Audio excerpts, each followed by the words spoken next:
जब आप Thailand holiday की तैयारी करते हैं, आपके दिमाग में सबसे बड़ी फिक्र यह होती है कि आप थाईलैंड में पहुंचने के बाद में वीजा किस तरह से लेंगे। क्योंकि थाईलैंड जाने के लिए वीजा लेने के लिए आपके पास में 3 तरह के ऑप्शंस अवेलेबल है। सबसे पहला है ऑन अराइवल वीजा, दूसरा है ई वीजा, तीसरा है आप यहां की एम्बेसी के थ्रू भी स्टिकर वीजा ले सकते हैं। इन्हीं तीनों ऑप्शंस को हम डिटेल में इस वीडियो में डिस्कस करेंगे और यह जानने की कोशिश करेंगे कौन सा आपके लिए सबसे आसान और सबसे सस्ता ऑप्शन है। अगर आपको ये वीडियो अच्छा लगे, इसको लाइक करना मत भूलिएगा, अपने उन दोस्तों से भी शेयर कीजिएगा जो इस विंटर्स में थाईलैंड जाने की प्लानिंग कर रहे हैं।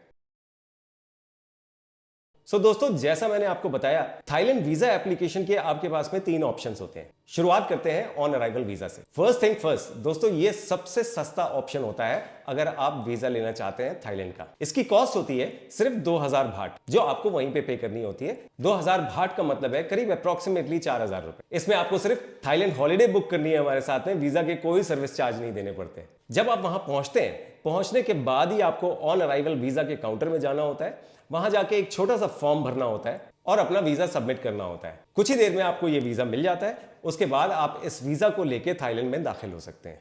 इंपॉर्टेंट बात यह है दोस्तों, ये 15 दिन की ड्यूरेशन का वीजा होता है और इसमें कुछ डॉक्यूमेंट्स हैं जो आपके पास में जरूर होने चाहिए। जैसे सबसे पहला डॉक्यूमेंट है आपका वैलिड पासपोर्ट। ये कम से कम 6 महीने के लिए वैलिड होना चाहिए और एक बहुत अच्छी कंडीशन में होना चाहिए। दूसरा इंपॉर्टेंट डॉक्यूमेंट है आपकी रिटर्न एयर टिकट। आपके आने की और आपके जाने की दोनों टिकट्स कंफर्म होनी चाहिए। तीसरा इंपॉर्टेंट डॉक्यूमेंट है आपकी होटल बुकिंग।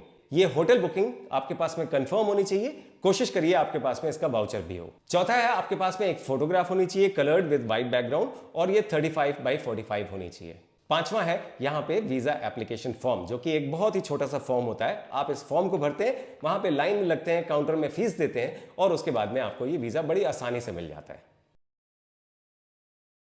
दोस्तों, अब बात करते हैं थाईलैंड की वीजा एप्लीकेशन आप एम्बेसी में किस तरह से कर सकते हैं। कुछ इंपॉर्टेंट बातें हैं जो आपको इस वीजा के बारे में मालूम होनी चाहिए। ये उसी तरह का वीजा है जैसे बाकी सारे कंट्रीज के वीजा होते हैं। आपका ओरिजिनल पासपोर्ट चाहिए होता है, आपको कुछ डॉक्यूमेंट्स तैयार करने होते हैं और ये एप्लीकेशन आपकी सबमिट होकर जाती है थाईलैंड एम्बेसी में। एम्बेसी में ये वीजा प्रोसेस होता है और आपको कुछ ही दिनों में वापस मिल जाता है। कुछ बातें आपको पता होनी चाहिए, जैसे इंडिया में 3 वीजा फैसिलिटेशन सेंटर्स हैं। आप इन किसी भी वीजा फैसिलिटेशन सेंटर्स में अपनी एप्लीकेशन कर सकते हैं। ये वाला जो वीजा आपको इशू होता है, इसकी वैलिडिटी होती है 60 डेज की और ये 3 मंथ्स का सिंगल एंट्री या 6 मंथ्स का मल्टीपल एंट्री भी हो सकता है। इस वीजा का प्रोसेसिंग टाइम 3 से 4 वर्किंग डेज का होता है। आइए देखते हैं इसमें डॉक्यूमेंट्स कौन कौन से आपके पास में होने चाहिए। सबसे पहला तो है आपका एक कवरिंग लेटर, जो आइडियली आपके लेटर हेड पे होना चाहिए। अगर आपके पास लेटर हेड नहीं है, ये प्लेन पेपर में भी हो सकता है। दूसरा है आपका पासपोर्ट, जो कि बहुत अच्छी कंडीशन में होना चाहिए, कम से कम 6 महीने के लिए वैलिड होना चाहिए और इसमें 2 ब्लैंक पेजेस जरूर होने चाहिए। तीसरा है वीजा एप्लीकेशन फॉर्म, जिसको आपको कंप्लीटली भरना है और साइन करना है। चौथा है आपके पास में रिटर्न कंफर्म टिकट होनी चाहिए जो आपको सबमिट करनी है। पांचवा इंपॉर्टेंट डॉक्यूमेंट है आपकी होटल कंफर्मेशन। एक 35 बाई 45 की आपको फोटोग्राफ चाहिए जिसमें व्हाइट बैकग्राउंड होना चाहिए और ये एक कलर्ड फोटोग्राफ होती है। 7वें नंबर पे जो सबसे इंपॉर्टेंट डॉक्यूमेंट है वो है आपकी 6 महीने की बैंक स्टेटमेंट। दोस्तों, जब आप ये बैंक स्टेटमेंट अपनी निकलवाएंगे तो ये बिल्कुल रीसेंट होनी चाहिए, 2 या 3 दिन पहले। ये ओरिजिनल में होनी चाहिए और बैंक के द्वारा स्टैम्प्ड होनी चाहिए और साइन भी होनी चाहिए। आखिरी और सबसे इंपॉर्टेंट चीज ये है कि जब आप अपनी बैंक स्टेटमेंट निकलवाते हैं, अगर आप एम्बेसी के थ्रू वीजा एप्लीकेशन कर रहे हैं, आपके बैंक अकाउंट में 700 USD पर पर्सन के हिसाब से बैलेंस होना चाहिए। इसका मतलब यह है कि अगर आप अकेले ट्रैवल कर रहे हैं तो 700 USD होना चाहिए। अगर आप अपने पार्टनर के साथ में ट्रैवल कर रहे हैं तो इसमें 700 मल्टीप्लाइड बाई 2 होना चाहिए। इसी तरह से अगर आपकी पूरी फैमिली जा रही है तो 700 multiplied by number of family members के हिसाब से आपके पास में बैंक बैलेंस होना चाहिए। और इसकी वीजा फीस होती है 3000 रुपए। ऑफकोर्स जब आप हमसे करेंगे तो हमारा एक छोटा सा सर्विस चार्ज भी इसमें होता है। एक बहुत ही अच्छा और बहुत आसान ऑप्शन है थाईलैंड वीजा एप्लीकेशन का, जो कि है ई वीजा। ये सिर्फ 11 कंट्रीज के लिए है दोस्तों, इंडिया उस कंट्री में शामिल है।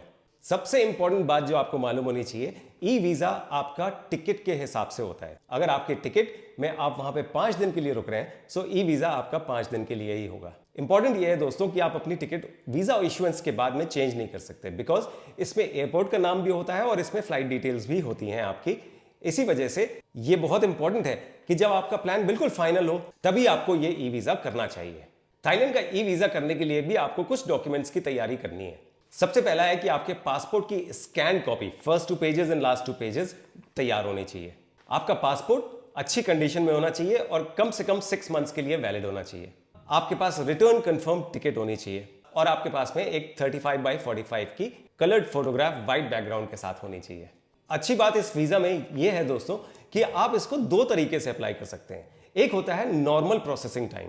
थाईलैंड का वीजा अगर आप अप्लाई कर रहे हैं तो एप्लीकेशन के बाद 24 से 72 घंटे में यह वीजा आपके पास में आ जाता है और इसकी फीस होती है 2500 थाई बाट। अगर आपकी थाईलैंड जाने की प्लानिंग बिल्कुल लास्ट मिनट है, आज आप प्लान कर रहे हैं और कल ही थाईलैंड ट्रैवल करना चाहते हैं, तो आप इसमें एक्सप्रेस वीजा की एप्लीकेशन भी कर सकते हैं। एक्सप्रेस वीजा एप्लीकेशन का टाइम 24 आवर्स होता है और गारंटीड ये वीजा आपके पास में आ जाता है। इसकी फीस होती है थाई बाट 4500। सो दोस्तों, ये तो थे तीनों अलग अलग ऑप्शन थाईलैंड ट्रैवल करने से पहले वीजा एप्लीकेशन के। आपको इन वीजा में या थाईलैंड हॉलिडे पैकेजेस में किसी भी तरह की हेल्प चाहिए, आप हमें कभी भी रीच आउट कर सकते हैं। हमारे कंसल्टेंट्स को बहुत खुशी होगी आपकी किसी भी तरीके से हेल्प करने में। अगर आपके कोई सवाल है, आप हमसे कमेंट बॉक्स में लिख के पूछ सकते हैं। हमारी कोशिश होगी कि हम उन सारे सवालों का जवाब जल्दी से जल्दी आपको दे पाए। मिलते हैं दोस्तों अगले वीडियो में।